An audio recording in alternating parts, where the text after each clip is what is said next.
Today on the podcast, I am so excited to have Joel Mudamalle joining me. Joel, let's just start with letting people know who you are and what your area of expertise, the things you love to talk about. Yeah, Deborah, I'm so excited that we finally get to meet. Like, we've been friends on Instagram for just a bit, and I've admired your work. And so for me, it's such an honor to be able to hang with you for a bit. So my background is theology. I'm really a theology nerd. I'm a Bible nerd. And so I earned a PhD in biblical theology with a focus on Paul's letter to the church in Ephesus and household themes there. My primary day job, I work for Proverbs 31 Ministries. I serve as a theologian in residence. Some of your listeners may know my boss, Lisa Turkhurst. So I get a incredible opportunity to kind of think theologically on book projects and Bible studies. And it's great. My wife, Brittany, and I have been married for 15 years. We've got 4 kids, 3 boys. And then on Valentine's Day 4 years ago, we welcomed our baby girl. So I am hashtag girl dad through and through, Oh, which is so much fun. Yeah. And outside of that, I love fantasy football. Fantasy football season has started.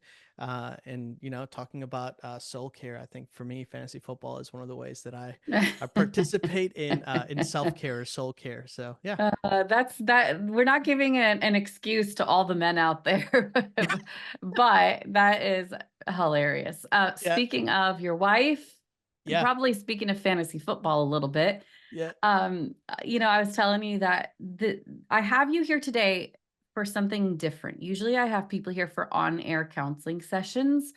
Although, as I was listening to you talk before we started recording about your wife, so you're Indian, your Yep. wife is not. Your wife is Yeah. like just full-fledged American. Yeah. Yeah. That's it. Yep. And I was saying how cool it would be to have you guys back on for a on-air counseling session. We do couples therapy around Yeah. Valentine's and just talk through interracial, intercultural relationships. That would be so fun, I would love that. Yeah. especially with fantasy football in the mix. I'm curious how that affects Especially with everything. fantasy football in the mix. There's a lot of clear communication. Fantasy football is just a season, it's not Yes. forever. And so in the season, we've got some boundaries that are established around fantasy football.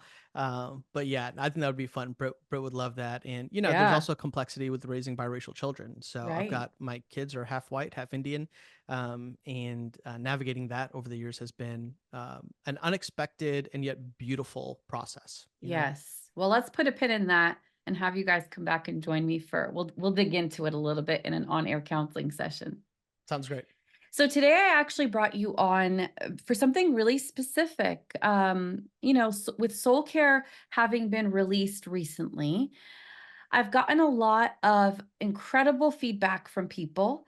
But I've also gotten some sad feedback from people who say things like, I never learned this before, or I was taught that self-care/soul care was wrong, sinful, selfish, from the enemy, and I have never learned what it looks like to care for myself.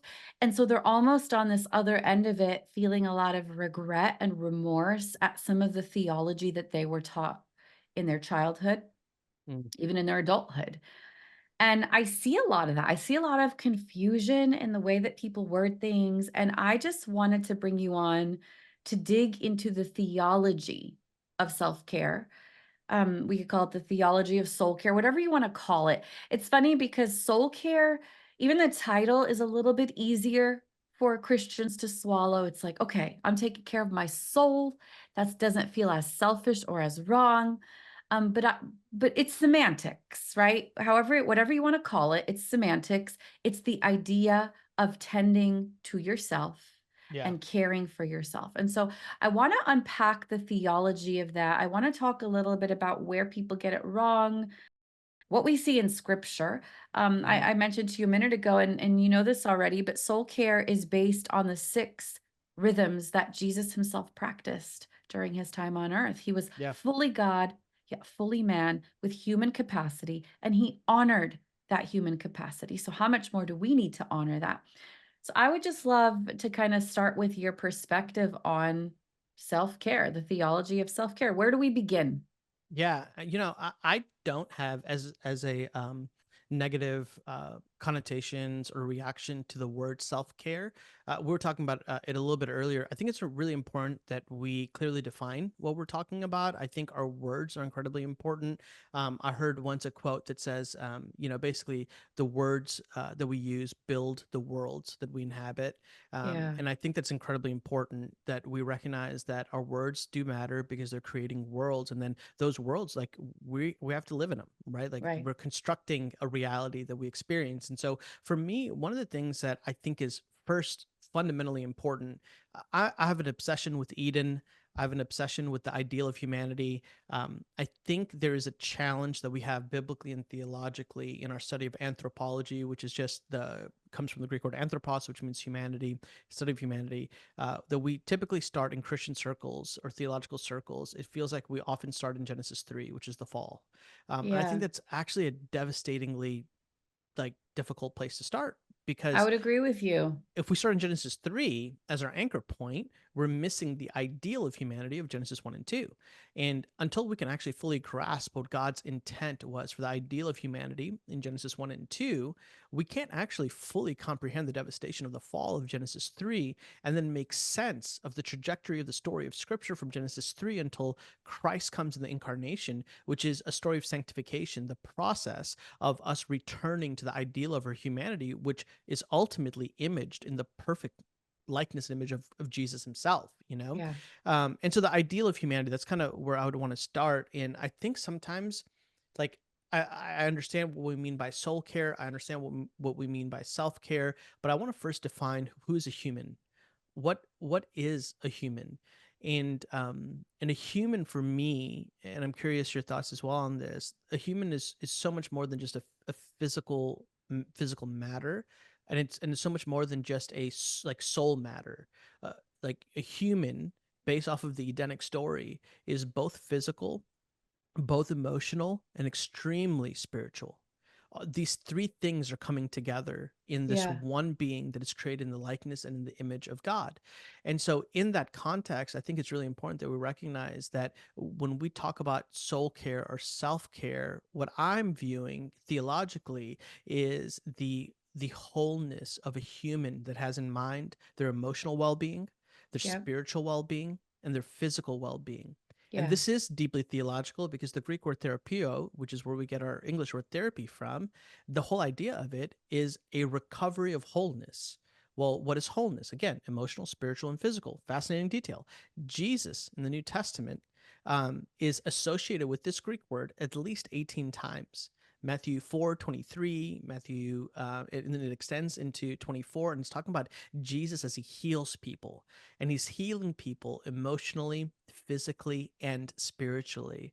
And so for me, that's where I just go, okay, this is an incredibly important topic. It's associated with Jesus, and it's also anchored in the Eden story because Adam and Eve in Eden are spiritual beings, emotional beings, and physical beings that are living rightly in the presence of God and ordered rightly in their human to human relationships and rooted and located in creation. So then you Yeah. have the created world that is Yeah. part of this. And I think there's a danger sometimes when we try to strip this thing out and only want to look at one side of it when it's actually much more multifaceted. I totally agree. And, for me, as a therapist, the verse that I go to often is when the disciples ask Jesus, "What is the greatest commandment?" And he Mhm. says, "Love the Lord your God with all your heart, soul, mind, and strength." And I truly believe that Jesus was so intentional with compartmentalizing what it looks like to love God well into four quadrants. Mm, Heart represents our emotional health, soul, our spiritual health, mind, our mental health, and strength, our yeah. physical health. So I do believe that it's aligning all of those parts with Him. And like you said, restoring wholeness.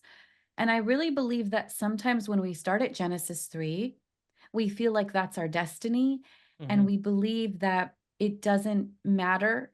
We can't even strive towards the beginning because we can no longer achieve that because of the fall. And so we are doomed to just functioning in dysfunction.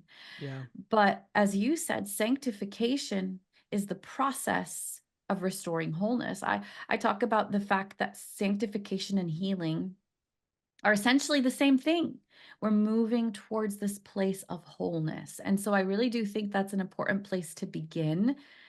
We're not just talking about getting a manicure or a pedicure or taking a hot bath. And those things are superficial and they will only take you so far. The only thing that I actually have beef with in the self care movement is the fact that it's not deep enough. Mm, It doesn't go down to the roots. If we're mm, just talking about self care as defined by our culture, like, yeah, you need to mhm. go take some time to get a massage or a manicure or pedicure. There's nothing wrong with it, those things in and of themselves. Even fantasy football, let's throw that in there.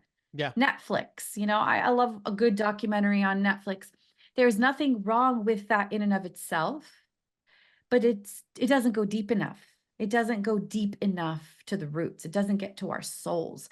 And so the only difference with how I define self-care and soul care is that self-care is a little bit more superficial, Mm, one-time actions to fix a pain point, whereas soul care are life rhythms that are long lasting that help you get to the roots, both of the roots to why do I struggle with this to begin with, yeah. as well as the roots to how do I fill up in a healthy way indefinitely.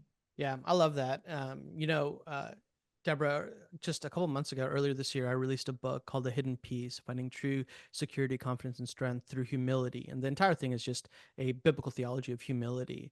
And what you're describing, and by the way, congratulations on the release of Soul Care. I'm so excited for it. And I'm anticipating the positive impact it's going to have for many believers that honestly have not thought about soul care in a theological kind of framework. And so, Yeah. once again, excited for this conversation. But I do think that the message of humility and the conversation of soul care are, in fact, intimately intertwined. Often I get asked, Joel, what is the simplest definition of humility that you have? And I kind of make a joke.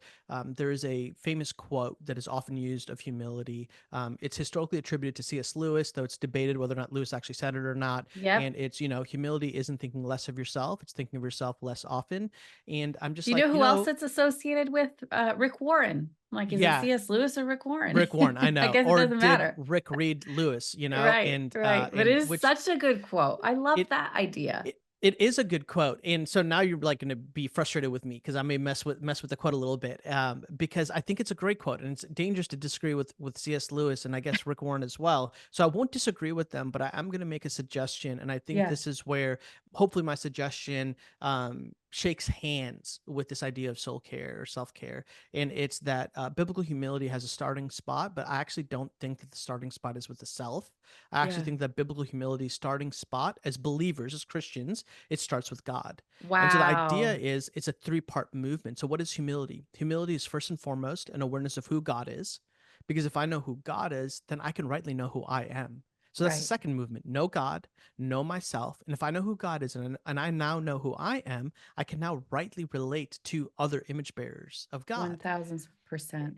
And the outcome of this is actually peace. It's God's peace that's poured out into my life that cannot be stripped away by situation or circumstance, and it's a Right. type of peace that I can now powerfully pursue with other image bearers. And so I think that the distinction or the difference between a type of soul care or self care that can ultimately lead to a type of selfishness or self obsession is when we've misordered our allegiance, when we've Yeah. misordered our aim and our affection. And so the Bible has a word for this, and the word is idolatry. And I think this is the caution. As the theologian, I'm going to be like, okay, so here's the caution. The caution of a type of soul care or self care that is not anchored in God first and foremost could have the potential of leading to a view that we are the most important part of everything. And if we're the most important part of everything, then other people in our lives may just end up being pawns on a chessboard, right? That we're willing to sacrifice it at any given point in time in order to meet the unholy trinity of me, myself, and I. And yet, the biblical framework that God has always intended is for humanity to recover wholeness. And the way that humanity recovers wholeness is by being aware of who God is, so that we know that, oh, wait, God says, what does he say about us? That we're children of the Most High? Like, there's a reason why you and I can walk with just a little bit of swagger, not because of Yeah. who we are, but because of who dad is, you know? Right.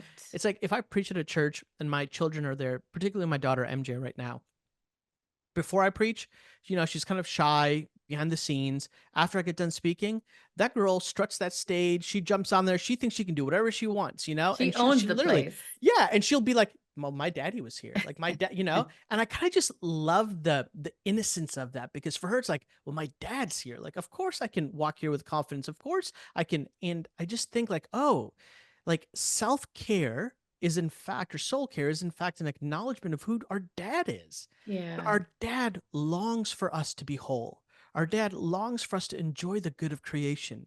I was recently in the Mediterranean on a trip, got to visit a couple of places that Paul planted churches. And one of the things I was fascinated about, Deborah, was every time we would sit down to eat, there was this unhurriedness of the Mediterranean life, you Listen, know? I'm from the Middle East, so I totally get So it. you know it, right? And same thing Yeah. with Indians a If little you bit, know, you know. if you know, Mhm. there's this like the meal is an important part of the social fabric of our Yeah. kind of There's existence. no And rush. there's no rush. And at one point I started to I started to realize how I've been impacted by the Western world, because at Yeah. one I'm like, when am I going to get the bill? Like we need to get going. And then finally I was like, why do I need to get going? And why am I so in a hurry to get the bill? And then I actually found out that in many places in Europe, like they won't ever give you the bill. They view Right. that as a sign of disrespect. Like they want you to ask for the bill because they want you to enjoy the Right. moment, enjoy the time. And I just look at like, oh, God in Eden tells Adam and Eve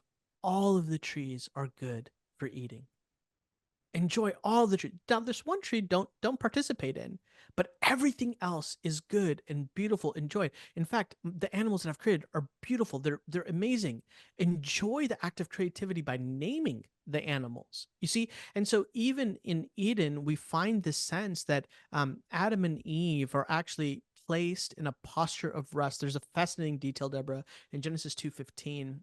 It says that God puts Adam in connection, Eve as well, but puts them in Eden. The original Hebrew word for put there, it's not the normal Hebrew word for a placement. It's actually a unique word. It's the word nuah. This word actually has overtones of rest. In fact, this is the exact same word that's used in Exodus 20 verses 8 through 11 when it says that God rested after his creative actions. Well, what does this mean? It means that when God places humanity in Eden, he places them in a posture of rest. And then they work, their vocation comes from a place of rest. In our society and our culture, we've flipped it, where we Yeah. now believe that we have to work in order to achieve our rest. And yet Right. the biblical framework is like, no, like God has already done all the good work so that we can actually enjoy our vocation from a place of rest, not necessarily to achieve it. And so I think when we think about self care, and we think about soul care and things like fantasy football or things like manicures and pedicures, and it's like the question I'm always looking to is like, well, what is the goal of Yeah. these things? Yeah. Am I as I'm taking a walk or a hike, am I making the mental theological connection that right now as I walk, that a brilliant God designed all of Right. creation, and I Right. get to enjoy that? Like, see, it's rightly ordered. It's God, me, and others, Right.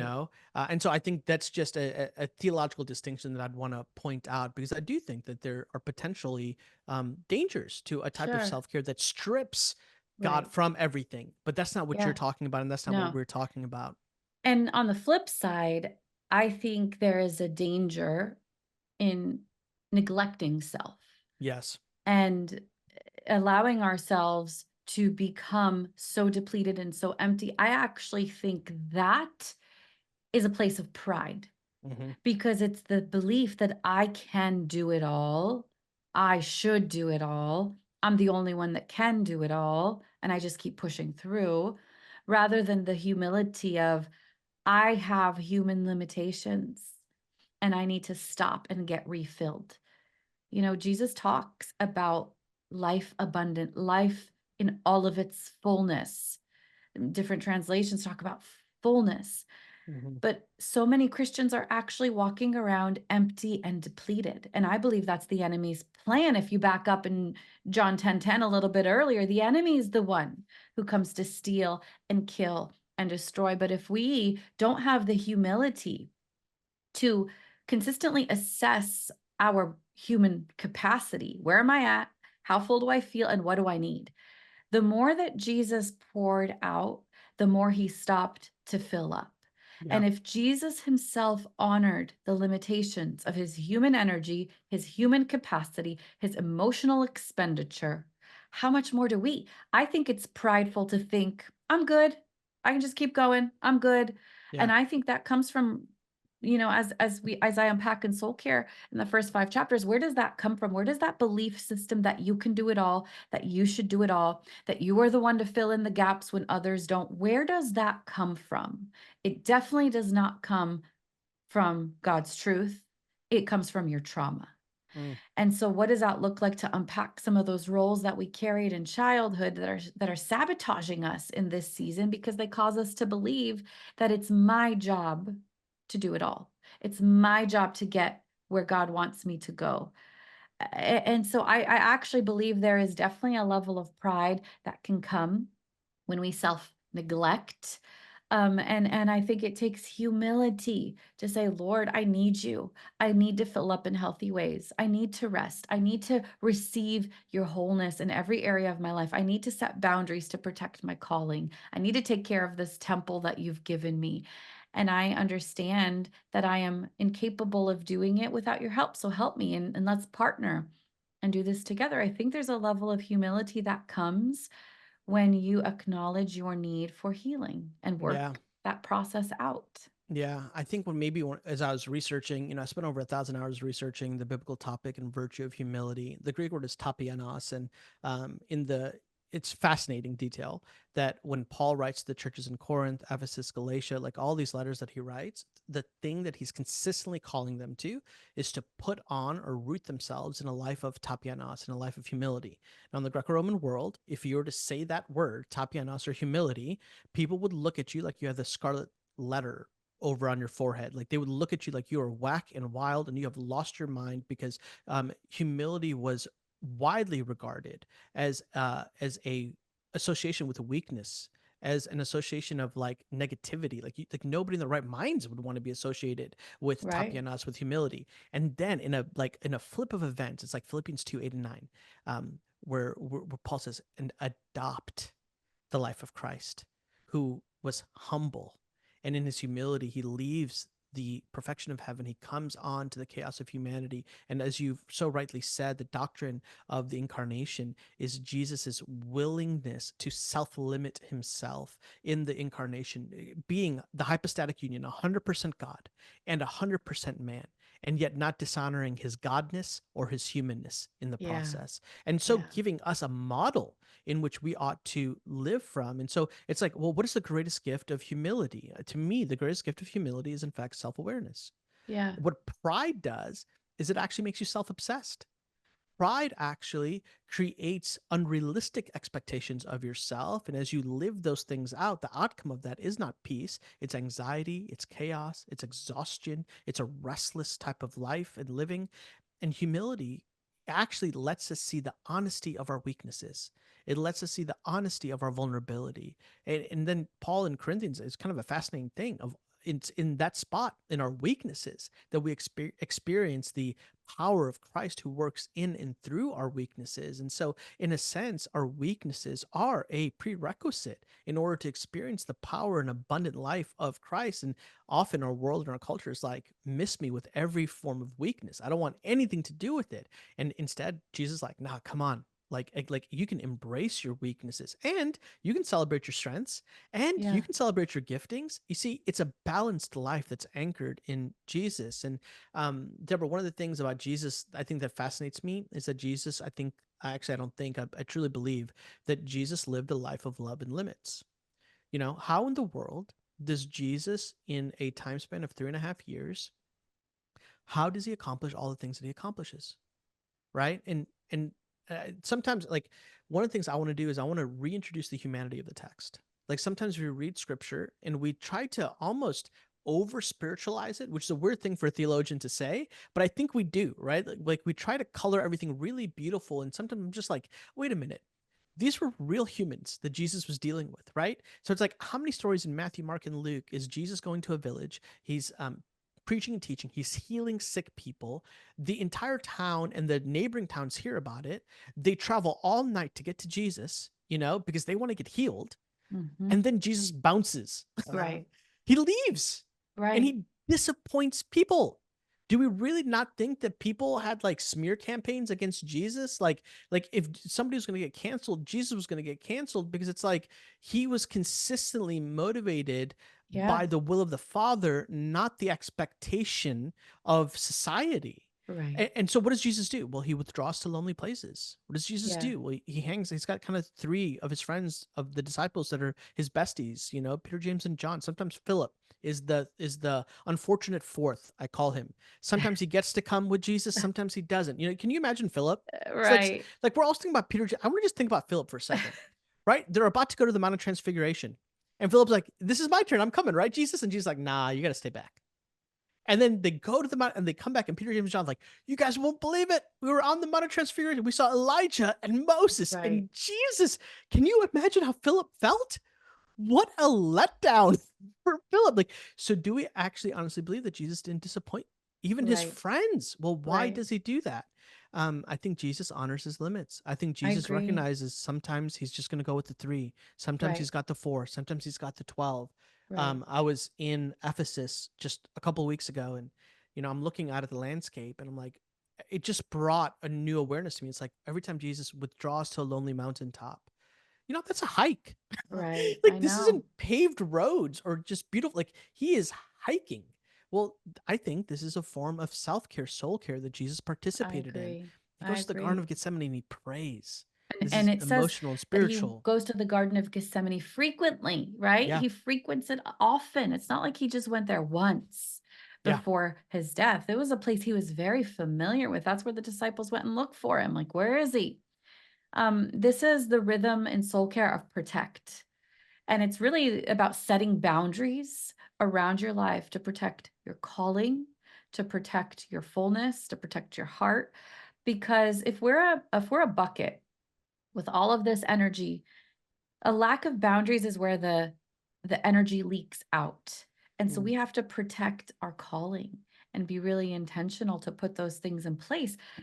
Yesterday on Instagram, I said something to the effect that if you want to stop being a people pleaser, the answer isn't to care about people less and what they think and their opinions. It's to care about what God thinks of us more. Mhm. And exactly what you were saying, and what I talk about in soul care, is the idea that Jesus did not care about the opinion of man. I mean, it says that in scripture, but it doesn't mean that he didn't care, as in, I don't care what they think, but he cared about what God thinks more. He was able to set that barrier of protection around his life because he knew his calling. When you know your calling and what God has called you to do, it is so much easier to say no to the things that don't align with his calling on your life. It's so much easier to set boundaries and protect yourself, even with the people who belong in the close circle and the people who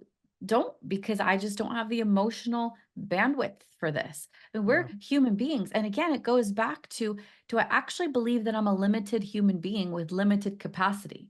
I can't Mhm. have 1,000 close friends. I have to decide. And it's not just me making the decision. Even when Jesus chose his friends, he spent a night in prayer. It wasn't like, hey, let's just by default, who's around? Let's just figure this out. Who do I connect with? There was so much intentionality to figuring out who was going to be in his circle. And I just don't believe we live life with that level of intentionality and that level of protection. And in fact, we might even think that setting a boundary is wrong. It's wrong to say no. Although Jesus said no and not yet on a regular basis, Yeah. we assume it's wrong for us to do that. And that's where I go back to, is that a heart of humility or is that a heart of pride?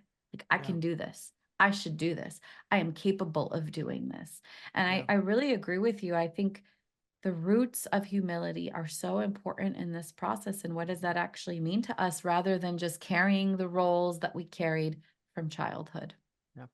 Yeah. One verse that I'd love to unpack a little bit with you is when Jesus says, love your neighbor as you love yourself. Hmm. Because I think there's a lot of debate on what this verse means and what it doesn't mean. I'll tell you my interpretation and then you correct me if I'm wrong. I believe that Jesus could have said, love your neighbor, do not love yourself, but he Hmm. didn't. I believe that Jesus could have said, love your neighbor more than you love yourself, but he didn't. He was very clear, love your neighbor as yourself. And I believe the assumption there is that we are going to love ourselves because most humans do that pretty well. For most humans, that comes naturally. So it's like, okay, this is natural for you. This instinct of self preservation is natural for you. And I want you to start looking at others through that same lens, like elevating others. Um, but from my perspective as a therapist, I meet so many people who are clothed in shame from past abuse, from trauma, from experiences where they were told they were worthless and unlovable, and they don't love themselves. And so I look at that verse as a beautiful picture of balance and the idea that if you don't love yourself, you're going to have a hard time loving your neighbor because you don't even have that baseline understanding of what it means to love and care and tend to yourself. So I think that verse is God's way of helping us stay balanced. Don't elevate yourself, but also don't loathe yourself. There's Mm. got to be that balance to keep it level so that we can do this in a healthy way. So that's my interpretation. That's how I kind of unpack it with my clients. I don't always hear that interpretation. So I would just, and in fact, I think that interpretation rubs some people the wrong way. But I'd love to kind of hear your perspective on it, even if you disagree. Yeah. So one of the things that I'm typically trying to do is I want to root the sayings of Jesus in the story of Israel. I think that's really important that we always remember Jesus is a really good Jewish boy. He understands the story of Israel, which is found in the Hebrew Bible, what we would describe as the Old Testament. And I think when Jesus speaks here, I think that there's certain things that Jesus says that for the first century here, I mean, it is just loaded with nuance and meaning that we may miss just because we're not in that context. You know, it's like right now I could say to you, Deborah, who's the GOAT, MJ or LeBron? And you would respond, Well, in my opinion, MJ. okay, well, see, God has sanctified you. That's so good. I'm so proud of you, right? Now, but here's the question, Deborah. I just said who's the GOAT, um, in MJ or LeBron. So, what does GOAT mean? The greatest of all time. But how did you know that it wasn't an animal? And Right. when I said MJ, how did you know? Who am I talking about? What's the full name there? Michael Jordan. Well, how did you know it was Michael Jordan, not Michael Jackson? Well, you're lucky that I do like the NBA because this There we could have go. been confusing in a different time zone or time period. But here's what's fascinating. I've done this across time zones. I've done it internationally. People generally know who MJ and because you put it in the context of LeBron, it's like, oh, Right. there are things in our culture and our society that help us know like what we're talking about. You know, do this 2,000 years later, people are gonna be all kinds of confused. Like, Yeah. what is a LeBron? Like, you know, and what is like why is there a goat named MJ and a goat named like an animal with four legs? They'll be all kinds of Right. confused. So I'm doing this drawing this out as an illustration because sometimes I think that the same thing can happen with some of these sayings of Jesus. And so I think when Jesus is talking, I think that he's talking in this section, in this statement, as a principle, not a policy. And this principle that he's getting at is this proverbial saying, and it requires a couple things. One is a right understanding of self. Love your neighbor as yourself, it requires you to know who you are. So if you don't know who you are, then you actually won't be able to love anybody else the appropriate way. So if you have an over elevated view of yourself, then you have the tendency to potentially undervalue others because Right. you're the point of the story. But Right. if you have an under evaluated view of yourself, you may have a tendency to overvaluate others because you're trying to find love and meaning and affection in what other people say about you because you, right? And so, what I think Jesus is saying is he's saying, remember your story, Israel. Remember your story, people of God. Deuteronomy 32, 8 and 9 kind of talks about this in real detail that God, he has taken Israel as his inheritance. His allotted people. This is the story of Abraham, Genesis 12, 15, 17, and 22. That out of the epicenter of rebellion, God picks a family and chooses to bless that family so that they would be a blessing to the nations. Well, like, how do we rightly know ourselves? Well, when Yeah. we know who we are, children of God, it actually creates a framework of how we should relate to other people. And the entire story of Israel, which is a fascinating detail in the ancient Near Eastern world, there would, in all the nations that surrounded Israel, there was never, to my knowledge of ancient documents, there was never a way for a foreigner to become part of the inside of the ethnic nation. Now, you could be an immigrant, you could be a sojourner and a stranger, you could have some of the benefits, but you really couldn't have all of the benefits.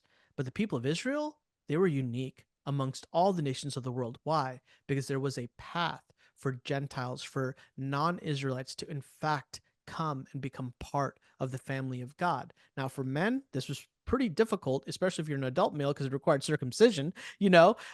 And now the trajectory of the story of scripture is now in the New Testament, it's like, oh, by the way, there is no restriction. All it requires is bended knee and allegiance to Jesus. And now love your neighbor as yourself. It's actually a call to those that are on the outside, either if they're believers in Jesus, that we have a mutual familial bond with each other that requires mutual respect with Yeah. one another.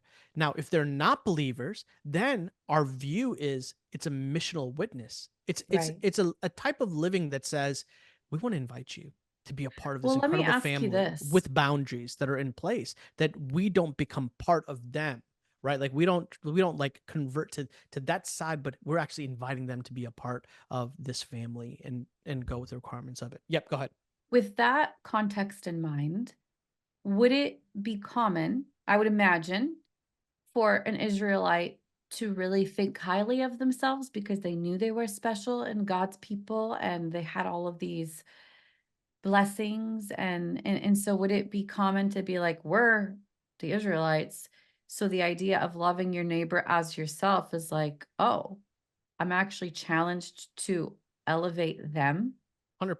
I think so. I think if you study Second Temple literature, and if I mean, the story of the Samaritan, the parable of the Good Samaritan, I think that there's a real danger of over elevating yourself, Right, where all of a sudden it's like, well, I'm God's chosen. right, I'm the preferred child. I'm right. And God's no, no, no. Remember, this is the Abrahamic covenant. right, You are a holy set apart nation in order so that you could be a royal priesthood, inviting the nations to come back. I mean, you read through Isaiah and Jeremiah and Ezekiel. I mean, I think it's in Isaiah, some of the most fascinating details that one day Egypt and Assyria would on the same road come with Israel to worship Yahweh. You're right. talking about the two superpowers that defeated and destroyed Israel. And now you've got the prophet Isaiah giving a vision of unity and the nations coming together. So I do think that in that context, there Yeah, is something poignant that Jesus is getting at with the right. Israelites. Now, there's a principle that translates over to us, and this is what I'm trying to do is like play out that principle because if you think too much of yourselves, there's a danger. If you think too less of Yes, yourselves, there's a danger. If you right. see yourself rightly as God sees you, now you're perfectly positioned in order to rightly relate to other people. 1000%. So it is that verse is an anchor that keeps the checks and balances of where our heart is, how we view ourselves, how we view others, so that we can do this well. But ultimately, it's a balance that hinges on who God is and who he says we are. And when we get that, it changes everything. When we get that, we're able to practice soul care. We're able to set boundaries. We're able to see our body as God's temple. We're able to realize that life is given to us to savor and enjoy, which is another one of the rhythms of soul care. We're able to practice these things in proper alignment and proper perspective. And I think that's so helpful. Um, Anything else that comes to mind that you think we should hit as far as like biblical passages or things that people can get stuck on? I mean, I just think that my biggest thing is avoid polarization. Avoid polarization and have a rightly ordered way of living. Whereas if you're a follower of Jesus, like Jesus is the aim, he's the ambition, and all the things that we do in terms of our soul care and our self care ought to be with that in mind, that we're Yeah. trying to recover wholeness, and recovering wholeness is that the things that make us look more and more like Jesus. So if there are acts of soul care, self care that are making you live more selfish, like that's not the way of Jesus. So there might be a red flag there to consider.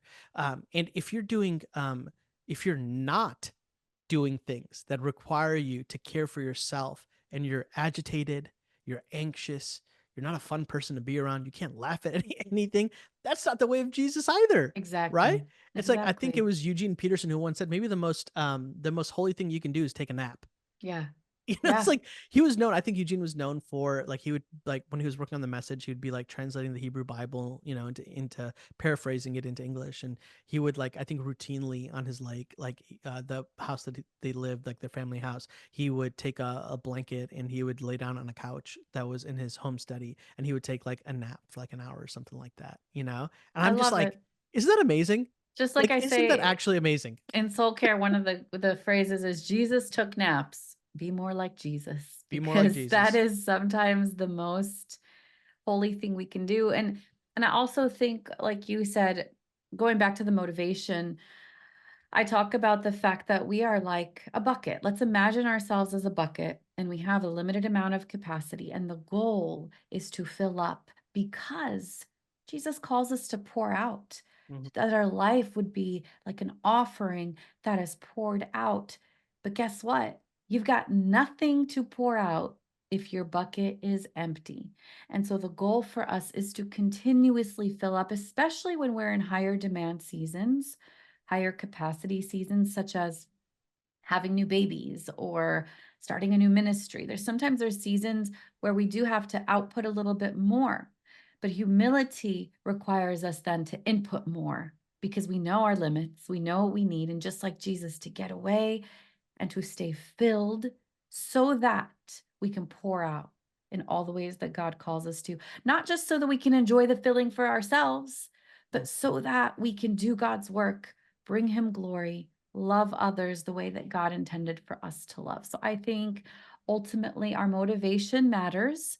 And hopefully, this conversation got you guys thinking a little bit more about why don't I care for myself? What is the theology behind that? What have I learned? What does scripture actually say? I know that I also help you unpack in soul care. What is the trauma history here? And how do Mm. I deal with some of those things so that I can get aligned with truth over trauma?